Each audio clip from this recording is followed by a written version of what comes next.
இயற்கை எப்போதும் அழகான உருவத்தை காண்பித்துக் கொண்டிருக்கும்.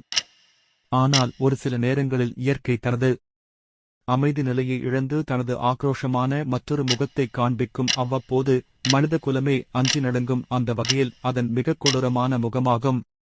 நவீனா தொழில்நுட்பத்தை வீக்கம் கண்டறிய முடியாது. அறிவியல் வளர்ச்சி நம் எவ்வளவு அடைந்தாலும் இயற்கையின் சக்திக்கு அப்பாற்பட்டு கணக்கில் கொள்ள முடியாது. அந்த வகையில் எரிமலை வெடிப்பும் ஒன்று ஆகும். இதனை யாராலும் சராசரியாக கணக்கெல்லாம் முடியாது. அந்த வகையில்தான் அமைதியான சூழ்நிலையில் ஒரு நாள் மே 18, 1980 மவுண்ட் செயின்ட் ஹெலேன்ஸ் வெடித்து சிதறியது. இதனால் அப்பகுதியில் நிலநடுக்கம் ஏற்பட்டது. லிட்டர் அளவுகோலில் ஆகஸ்ட் 7 முதல் 7 வரை பதிவு செய்யப்பட்டது.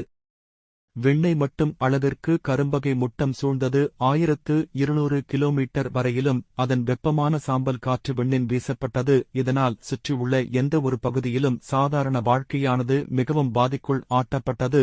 இந்த விரிமுறை வெடிப்பின் காரணமாய் இதுவரையில் கணக்கில் சொல்லப்பட்டவர்கள் 16 பேர். ஆனால் நேரடியாக மற்றும் மறைமுகமாக இறந்தவர்களின் எண்ணிக்கை அதிகமாக இருக்கும் என கூறுகின்றார்கள். இந்த எரிமலை எப்போதும் தனது ஆக்ரோஷத்தை காண்பித்துக் கொண்டுள்ளதாக போது இது உணவும் செயல்பாட்டில் உள்ள எரிமலை ஆகும். இதை விஞ்ஞானிகள் அறிந்து கொண்டே இருக்கின்றார்கள். ஆனால் இதில் உள்ள பகுதியில் வாழத் தகுதியற்றதாக உள்ளது. அதே நேரத்தில் பல ஆராய்ச்சி கூடாரமாக இம்மலை மாறிவிட்டது.